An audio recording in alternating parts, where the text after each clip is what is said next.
Red and blue lights danced across my driveway, splashing chaotic patterns on the pavement as I watched 17-year-old Brandon Miller being cuffed with his hands behind his back.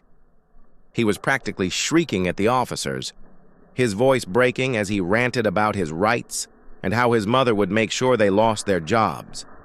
Meanwhile, I stood calmly beside my spotless yellow Lamborghini Huracan, recounting the incident to the lead officer. One by one, neighbors poured out of their houses like moths drawn to a flame. They gathered on sidewalks, peeked through windows, and whispered in disbelief.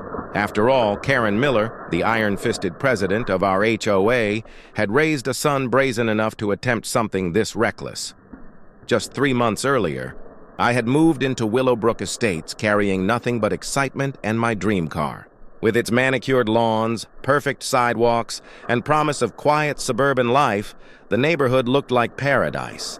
My consulting business had finally reached a point where I could afford both the house and the Lamborghini, and I felt like I had truly arrived. At first, everything went smoothly. The Lamborghini gleamed in my circular driveway, and I admired it daily as part of my new routine. Then, Karen Miller showed up, and everything shifted. She appeared at my door one Tuesday morning in a cream-colored blazer, clutching a leather portfolio that practically shouted authority. She was in her late 40s, blonde hair styled to perfection, her smile polished but hollow. She introduced herself as the HOA president and welcomed me to the community with all the warmth of an IRS audit. Her eyes, however, kept drifting to my car. Her comments began subtly, suggestions that the Lamborghini was a little flashy for such a peaceful community, and that perhaps I should keep it in the garage to preserve the neighborhood's aesthetic. But subtle disapproval soon escalated into a full-blown crusade. Within 2 weeks, I received my first formal warning, an official letter on HOA letterhead, signed with Karen's dramatic signature. The notice cited a vague clause about vehicles that might disturb the atmosphere of the community. When I checked the bylaws, I realized the wording was so broad it could apply to nearly any car that wasn't beige or gray. I ignored it, assuming she'd eventually move on. She didn't. Her letters multiplied, each one more hostile than the last. Accusations of noise violations, supposed speeding, and warnings that my car might attract unwanted attention. Each came with escalating fines, starting at $50 and climbing toward $200. But what really unsettled me was her son, Brandon. He began showing up during these driveway confrontations, lurking just out of reach while his mother lectured me about community values and property standards. Tall for his age and radiating entitlement, Brandon had a smugness about him that made my skin crawl. The breaking point came on a sweltering Thursday in late August. I was rinsing soap off the Lamborghini when Brandon strutted up, chest puffed out, chin high, brimming with arrogant confidence. Without a hint of hesitation, he demanded my car keys. According to him, since his mother owned the HOA, she technically owned everything in the neighborhood, including my Lamborghini. The audacity of it left me speechless for a moment.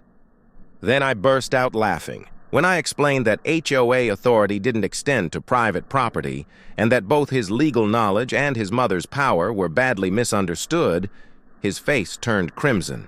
He shouted that I'd regret disrespecting his family, then stormed off, though not before spinning around to yell that I had no idea what his mother could do to someone who crossed her. That same night, around 2:30 a.m., I woke to strange noises outside. Living alone had made me hyper-aware of unusual sounds, so I grabbed my phone and pulled up my security cameras, installed after Karen's harassment campaign had started. What I saw chilled me. Brandon crouched beside my Lamborghini, clumsily fumbling with a crowbar and screwdriver, clearly trying to break into it. Determined as ever, he had already scratched up the door handle where he'd been prying. My hands trembled while I called 911, whispering to the dispatcher that a break-in was happening right then. The operator promised that units were on the way and urged me to stay inside, keep calm, and continue monitoring through my cameras. On the feed, I watched Brandon grow visibly frustrated as my car's security system outsmarted him at every turn. He kept glancing toward his own house, as though expecting backup, but Karen's windows stayed dark. Clearly, He'd decided to handle this reckless stunt without his mother's approval. The sound of sirens soon pierced the night, swelling louder with each second. Brandon heard them too, his head snapped up, eyes darting around nervously. Instead of fleeing, though, he attacked the car door with even more desperation. When the first cruiser rounded the corner, spotlight blazing, Brandon was still by my Lamborghini, tools in hand, caught red-handed. The officer's booming command echoed through the neighborhood, ordering him to drop the tools and step away. What followed was both absurd and predictable. As officers advanced, hands near their holsters, Brandon started shouting about his mother's authority, claiming she ran the neighborhood and insisting he was merely reclaiming his family's property. He warned the officers they'd regret interfering with HOA business. But the lead officer, a seasoned veteran with gray streaks at his temples, wasn't swayed. In moments, Brandon was cuffed while I handed over my security footage. Karen appeared in a robe and slippers just as her son was being loaded into the patrol car. She shrieked about false arrest and harassment, demanding his release. Once she realized how damning the evidence was, she changed tactics, accusing me of entrapping her innocent boy. In her warped reasoning, I had intentionally parked an expensive car in my own driveway to lure him into crime. The officers let her rant, but calmly explained that attempted grand theft auto is a felony under any circumstances. Within 48 hours, charges were filed. Attempted grand theft auto, criminal mischief, and destruction of property. The scratches alone would cost more than $3,000 to repair, bumping the damage into felony territory. Karen lawyered up with an expensive attorney, threatening countersuits and defamation claims. Yet the footage was undeniable. Her son had been caught using burglary tools on my car, and no legal spin could erase that. Then came the fallout. Neighbors began stepping forward, sharing their own experiences with Karen's bullying and her son's escalating aggression. The HOA board convened an emergency meeting, and Karen suddenly faced a vote of no confidence from the very residents she had dominated for years. Local news picked up the sensational angle, the HOA president whose son was busted trying to steal a Lamborghini. Karen's professional standing began unraveling just as quickly as her grip on the neighborhood. Her world began to unravel as her employer quickly distanced themselves from the scandal.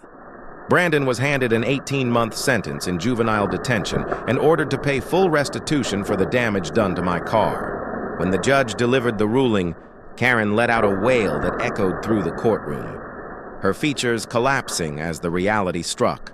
Her son would be locked away for the next year and a half because of his arrogant recklessness.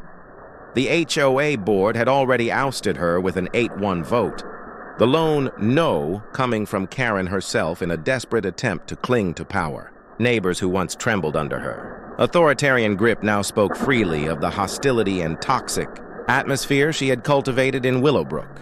As states the local paper, published a follow-up piece titled "Former HOA President Faces Civil Lawsuit After Son's Arrest," outlining how 3 families had initiated legal proceedings against her for harassment and abuse of authority.